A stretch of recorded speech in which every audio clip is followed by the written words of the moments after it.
Hello student, welcome to my YouTube channel Rohit Academy. Student, आज हम इस वीडियो में आप लोगों को बताएंगे क्लास 12 का सब्जेक्ट आप लोगों का है बायोलॉजी, यानी कि कक्षा 12 का विषय आप लोगों का है जीव विज्ञान है। अर्धवार्षिक परीक्षा का ये आप लोगों का पेपर है 2025 का, बिल्कुल न्यू पेपर, वायरल पेपर आप लोग के सामने लेकर के आए हैं। पेपर का जो कोड है यानी कि जो आप लोग का पूर्णांक क्या है PPHY56 है, जो कि आप लोग का इस वीडियो में कंप्लीट तरीके से जो ये दिया गया है, क्या पैटर्न आप लोग का वो है, पूर्णांक दिया गया 70 में 70 नंबर आप लोग को बिल्कुल कंप्लीट तरीके से एक एक क्वेश्चन का आंसर इस वीडियो में बताया जाएगा ना, आप लोग को समझाया जाएगा। बस आप लोग वीडियो के अंत में बने रहिएगा। आप लोग को जानकारी के लिए बता दें बाबू, जिन लोगों का अर्धवार्षिक यानी कि हाफ ईयरली एग्जामिनेशन का पेपर नहीं हुआ, उनके पेपर में यहीं से आप लोगों के पेपर में क्वेश्चन पूछा जाएगा। ठीक है, चलिए बिना देरी के अपने क्वेश्चन पर आते हैं। बहुविकल्पीय प्रश्न यहाँ से हमारा स्टार्ट होता है, जिसमें से चौथा क्वेश्चन दिया गया क्या कि प्रत्येक प्रतिरक्षी अणु में कितने पेप्टाइड बंध होते हैं, हमें ये बताना है। तो इसका जो सही आंसर हो जाएगा 4 बंध होते हैं, जो कि हमारा कौन सा 4 पेप्टाइड बंध होते हैं। 2 भारी होता है, 2 और हल्की श्रृंखलाएं होती हैं। ठीक है, जो कि हमारा कौन सा ये बा वाला ऑप्शन इसका राइट हो जाएगा। फिर अगला क्वेश्चन हमारा दिया गया क्या, देखिए अगला क्वेश्चन दिया गया जीवों में होने वाले परिवर्तनों का क्या योगदान नहीं देता है, हमें ये बताना है। तो इसका जो सही आंसर हो जाएगा समान वातावरण धवन नहीं देता है, जो कि हमारा सा वाला ऑप्शन इसका राइट हो जाएगा। अगला क्वेश्चन देखिए, गा वाला क्वेश्चन दिया गया क्या कि निम्नलिखित में से पुरुष से संबंधित है, यानी कि पुरुष से संबंधित क्या होता है, हमें ये बताना है। तो पुरुषों में जो होता है नसबंदी की जाती है, शल्य चिकित्सा एक विधि है जिसे क्या होता है वैक्सोटॉमी कहते हैं। क्या कहते हैं हम, वैक्सोटॉमी कहते हैं। और महिलाओं में क्या होता है नलबंदी होता है, जिसे क्या कहते हैं ट्यूबोटॉमी कहते हैं। क्या कहते हैं ट्यूबोटॉमी कहते हैं, ट्यूबोटॉमी कहते हैं। तो ये आशा करते हैं ये वाला आप लोग का कन्फ्यूजन दूर होगा। तो अगर स्त्रियों से संबंधित या महिलाओं से संबंधित पूछेगा तो ट्यूबोटॉमी पर टिक लगाएंगे, और पुरुषों से संबंधित पूछा है तो वैक्सोटॉमी होता है, जिसे क्या हिंदी में कहते हैं बाबू, इसे हिंदी में कहते हैं नसबंदी होता है, जो एक शल्य चिकित्सा विधि होती है। ठीक है, फिर ये वाला भी कंप्लीट हो गया बाबू। फिर अगला क्वेश्चन घा वाला दिया गया कि पादप का कौन सा भाग आगुड़ित है, यानी कि पादप का ऐसा कौन सा भाग होता है जो आगुड़ित होता है, हमें ये बताना है। तो इसका जो सही आंसर हो जाएगा, राइट आंसर हो जाएगा बाबू, हमारा घा का सही आंसर क्या हो जाएगा, सा वाला ऑप्शन इसका सही हो जाएगा, नर युग्मक हो जाएगा। क्या हो जाएगा, नर युग्मक हो जाएगा, जो कि हमारा इसका राइट आंसर यही हो जाएगा। ठीक है, इस प्रकार से आप लोगों का कितना 4 नंबर आप लोगों का कंप्लीट तरीके से हो गया कंप्लीट ना। फिर चलिए आगे का क्वेश्चन भी आप लोगों को कंप्लीट तरीके से बता दे रहे हैं, आप लोगों को समझा दे रहे हैं, आप लोग इसको अच्छे तरीके से तैयार कर लीजिएगा। क्या क्वेश्चन दिया गया, अति लघु उत्तरीय क्वेश्चन यहाँ से दिया गया, जो कि 5 नंबर का क्वेश्चन है। 5 क्वेश्चन भी रहेगा इसमें। पहला क्वेश्चन इसमें पूछा गया क्या, समझिएगा। पहला क्वेश्चन इसमें पूछा गया है कि पूर्वजता या प्रत्यावर्तन को उदाहरण सहित बताइए। पूर्वजता क्या होता है या प्रत्यावर्तन, वह जैविक घटना है, जिस इसका आंसर लिखेगा कि वह जैविक घटना है, लिखेगा कि प्रत्यावर्तन या पूर्वजता या वह जैविक घटना है जिसमें जीव में ऐसे लक्षण या विशेषताएं प्रकट हो जाती हैं जो उसके दूर के पूर्वजों में मौजूद थी, लेकिन उसकी हाल की पीढ़ियों में विलुप्त हो गई थी। उदाहरण के लिए मनुष्य के शरीर में घने बालों का उगना। दूसरा एग्जाम्पल लिखिएगा, कुछ बच्चों में पूंछ जैसी संरचनाएं पाए जाना। तो ये वाला भी 1 नंबर इतना लिख करके बाबू कंप्लीट हो जाएगा। फिर अगला क्वेश्चन दिया गया, जैल विद्युत कर संचालन तकनीकों को समझाइए।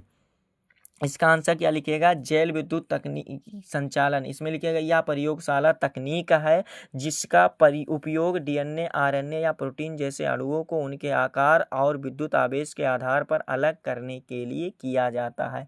इस प्रक्रिया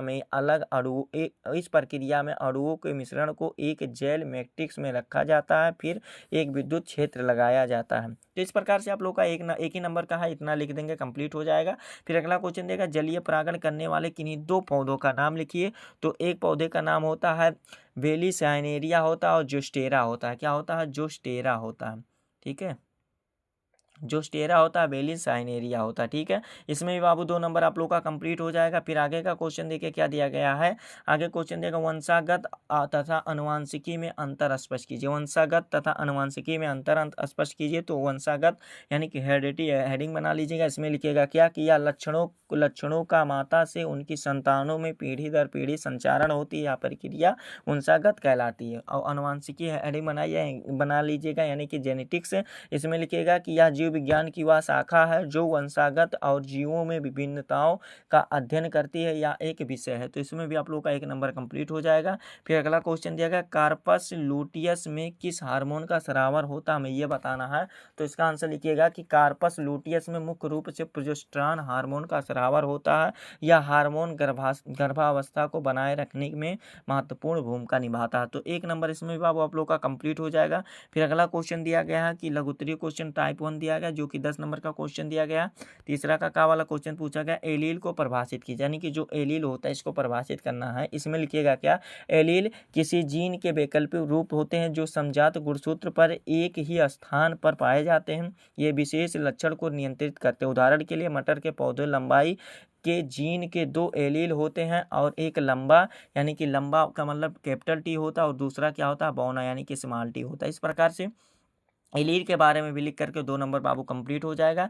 फिर अगला क्वेश्चन दिया गया क्या कि पीयूष ग्रंथ के 2 कार्य लिखे, यानी कि जो पीयूष ग्रंथ होता है पिट्यूटरी ग्लैंड कहते हैं, इसका जो 2 कार्य लिखना है। इसका आंसर लिखिएगा या वृद्धि हार्मोन का स्रावन करती है जो शरीर के विकास को नियंत्रित करता है, या अन्य अंतःस्रावी ग्रंथियों जैसे थायराइड होता है और एड्रेनल ग्रंथियों के कार्यों को नियंत्रित करने और हार्मोनों का स्रावन करती है। तो 2 कार्य लिख करके इसमें भी कंप्लीट हो जाएगा। फिर अगला क्वेश्चन गा वाला दिया गया मानव जीनोम परियोजना के अनुप्रयोगों और भविष्य की नीतियों पर टिप्पणी लिखिए। तो इसका आंसर क्या लिखिएगा कि मानव जीनोम परियोजना एक अंतर्राष्ट्रीय वैज्ञानिक अनुसंधान परियोजना थी जिसका लक्ष्य मानव डीएनए में मौजूद सभी जीनों का अनुक्रमण करना था। तो ये वाला भी आप लोगों का 10 नंबर का क्वेश्चन था। तो इसमें भी आप लोगों का कितना यहाँ पर 3 नंबर हो गया, 3 क्वेश्चन कंप्लीट हो गया जो कि 6 नंबर कंप्लीट हो गया। रही 4 नंबर की बात, उसको भी कंप्लीट तरीके से भी बता दे रहे हैं एंड आप लोग को तैयार कर दे रहे हैं। आप लोग कमेंट करते हैं, वीडियो का सोल्यूशन आप लोग को प्रोवाइड करते हैं यानी कि अपलोड कर देते हैं, लेकिन आप लोग वीडियो को आप लोग को शेयर नहीं करते हैं। तो इस वीडियो को क्या करना है, क्लास 12 के जितने भी 12 के स्टूडेंट होंगे उनके पास अधिक से अधिक जरूर शेयर करके पहुंचा दीजिएगा। ठीक है, चलिए अगला क्वेश्चन देखते हैं। गा वाला क्वेश्चन देगा कि ओपेरिन की परिकल्पना पर टिप्पणी, यानी कि जो ओपेरिन होता है इसकी परिकल्पना पर टिप्पणी लिखना है। तो इसका आंसर क्या लिखनी है, इसको आप लोग को स्वयं से तैयार कर लीजिएगा। फिर अगला क्वेश्चन देगा प्लेसेंटा पर टिप्पणी किए। तो ये वाला भी प्लेसेंटा यानी कि अपरा होता है, क्या होता है अपरा होता है। तो इसको भी अच्छे तरीके से आप लोग तैयार कर लीजिएगा। ठीक है, फिर अगला क्वेश्चन दिया गया लघुत्तरीय क्वेश्चन टाइप सेकंड दिया गया जो कि आप लोग का 3 नंबर का क्वेश्चन दिया गया। उत्परिवर्तन सिद्धांत क्या है इसके बारे में बताना है। तो चलिए आप लोग को म्यूटेशन थ्योरी बता देते हैं क्या होता है किसके द्वारा प्रतिपादन किया गया, इसके महत्व को भी स्पष्ट कीजिए। तो इसका आंसर लिखिएगा उत्परिवर्तन सिद्धांत डच वनस्पति शास्त्री ह्यूगो डी ब्रीस द्वारा प्रतिपादन किया गया। इस सिद्धांत के अनुसार एक जीव के वंशागत लक्षणों में अचानक होने वाले परिवर्तन को उत्परिवर्तन कहते हैं, यानी कि म्यूटेशन कहते हैं। क्या कहते हैं, म्यूटेशन कहते हैं। 1 नंबर इसमें भी क्या हो जाएगा बाबू हमारा कंप्लीट हो जाएगा। क्या हो जाएगा, कंप्लीट हो जाएगा। फिर आगे का क्वेश्चन देखिए क्या दिया गया है। आगे का क्वेश्चन इसको भी समझा दे रहे हैं, आप लोग को बता दे रहे हैं, आप लोग इसको अच्छे तरीके से तैयार कर लीजिएगा। इसी में क्वेश्चन दिया गया है कि इसका प्रतिपादन तो बता दिया गया, सिद्धांत किसने दिया गया तो बता दिया गया। इसका बच रहा है क्या, इसके महत्व को स्पष्ट करना, यानी कि क्या करना है, इसके महत्व जो है इसको स्पष्ट तरीके से बताना है।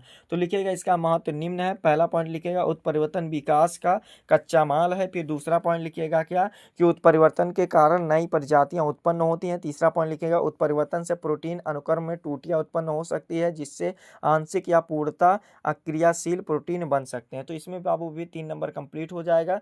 फिर अगला क्वेश्चन हमारा खा वाला दिया गया कि अमीबता के लक्षण लिखे, यानी कि जो अमीबता होता है इसका लक्षण लिखना। तो इसके लक्षण निम्न है, पेट में ऐंठन और दर्द होना। दूसरा पॉइंट लिखिएगा कि दस्त जिसमें खून या बलगम हो सकता है। तीसरा पॉइंट लिखिएगा मतली और उल्टी होता है। और चौथा पॉइंट लिखिएगा बुखार यानी कि फीवर लिखिएगा। तो 3 नंबर इतना लिख करके बहुत ही कंप्लीट हो जाएगा बाबू। फिर अगला क्वेश्चन दिया गया क्या, अगला क्वेश्चन हमारा गा वाला क्वेश्चन इसमें दिया गया, समझिएगा कि मनुष्य में यौन संबंधी उत्पन्न रोगों के लक्षण बताइए, यानी कि 3 नंबर का ये वाला भी क्वेश्चन है। तो चलिए इसका भी आंसर बता देते हैं कि मनुष्य में यौन संबंधित संचारित रोगों के कुछ समान लक्षण निम्न है। पहला पॉइंट लिखिएगा क्या कि जननांगों के आसपास घाव या दाने या मस्से होना। दूसरा पॉइंट लिखिएगा पेशाब करने समय दर्द या जलन होना। तीसरा पॉइंट लिखिएगा जननांगों से असामान्य स्रावर होना। चौथा पॉइंट लिखिएगा खुजली या सूजन होना। तो इस प्रकार से 3 नंबर बाबू इसमें भी कंप्लीट हो जाएगा। फिर आगे का क्वेश्चन दिया गया भ्रूण कोष पर टिप्पणी लिखिए, तो हेडिंग बना लीजिएगा भ्रूण कोष यानी कि क्या एम्ब्रियो सेक, तो इसमें लिखिएगा कि या भ्रूण सेक क्या भ्रूण कोष यानी कि एम्ब्रियो सेक भ्रूण, इसमें लिखिएगा भ्रूण कोष में कि भ्रूण सेक कोष मादा गेमेटोफाइट है जो आवृतबीजी पौधों में बीजांड के अंदर स्थित होता है। यह एक अंडाकार संरचना है जिसमें अंडकोश का सहायक कोशिकाएं, प्रतिध्रुवीय कोशिकाएं और एक केंद्रीय कोशिकाएं होती है। निषेचन के बाद भ्रूण के विकास के लिए पोषक तत्व प्रदान करता है। 3 नंबर इसमें बाबू कंप्लीट हो जाएगा। फिर आगे का क्वेश्चन 5वें का वाला दिया गया बीज क्या है, किसी एक बीज की संरचना का वर्णन कीजिए, जो कि 3 नंबर का क्वेश्चन दिया गया।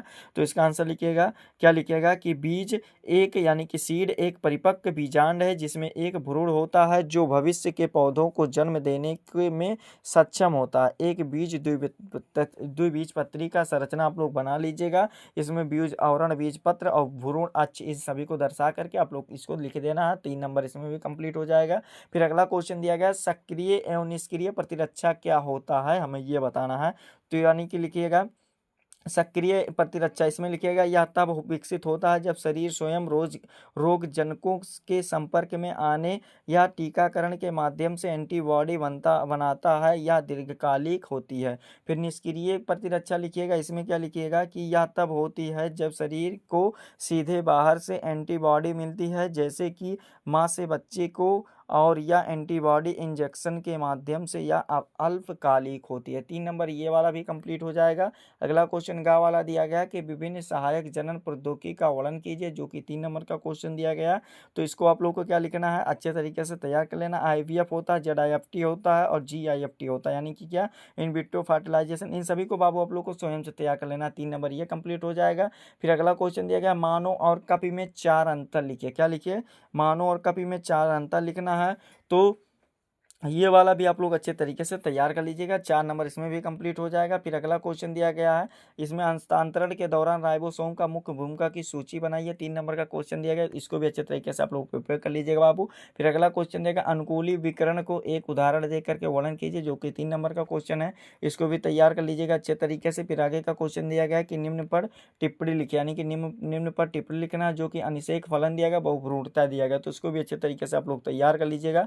फिर आगे का क्वेश्चन दिया गया क्या कि द्विबीजपत्री भ्रूण का स्वच्छ नामांकित चित्र बनाइए, जो कि 3 नंबर का क्वेश्चन दिया गया। फिर अगला क्वेश्चन दिया गया विस्तृत उत्तरीय प्रश्न दिया गया टाइप सेकंड में, क्या दिया गया 15 नंबर का क्वेश्चन दिया गया। 7वां क्वेश्चन पूछा गया समजात एवं समरूप अंगों का उदाहरण सहित व्याख्या कीजिए, अथवा करके दिया गया जैव विकास के पक्ष में जीवाश्म विज्ञान के प्रमाण पर टिप्पणी लिखिए, तो इसको भी अच्छे तरीके से आप लोग तैयार कर लीजिएगा। फिर अगला क्वेश्चन 8वां दिया गया कैंसर क्या है, इसके बचाव व उपचार के उल्लेख कीजिए, अथवा करके दिया गया कि स्तन ग्रंथ पर टिप्पणी लिखिए, तो इसको भी अच्छे तरीके से तैयार कर लीजिएगा। फिर 9वां क्वेश्चन दिया गया DNA अंगुली छाप क्या है, इसकी उपयोगिता पर प्रकाश डालिए, अथवा करके दिया गया पर परागण से होने वाले लाभ या हानि का उल्लेख कीजिए, तो इसको भी अच्छे तरीके से आप लोग तैयार कर लीजिएगा। यही था आप लोग का क्लास 12 का यानी कि बायोलॉजी जीव विज्ञान का पेपर था, जो कि इस वीडियो में कंप्लीट तरीके से आप लोग को बता दिया गया एंड आप लोग को समझा दिया गया। आप लोग को ये हमारा प्यारा सा लवली सा वीडियो कैसा लगा है कमेंट करके जरूर बताइएगा। हाँ, अगर आप हमारे चैनल पर नए हो तो बाबू चैनल को सब्सक्राइब कर लीजिएगा, बेल आइकन को भी दबा दीजिएगा, और आप लोग वीडियो को शेयर नहीं करते हैं ना, तो इस वीडियो को क्या करना है, इस वीडियो को आप लोग को यही काम रहेगा कि इस वीडियो को क्लास 12 के यानी कि कक्षा 12 के जितने भी स्टूडेंट होंगे उनके पास अधिक से अधिक जरूर शेयर करके पहुंचा दीजिएगा, ठीक है। चलिए हम आप लोगों से मिलते हैं नेक्स्ट वीडियो में नेक्स्ट टॉपिक के साथ, तब तक के लिए जय हिंद, जय भारत, वंदे मातरम।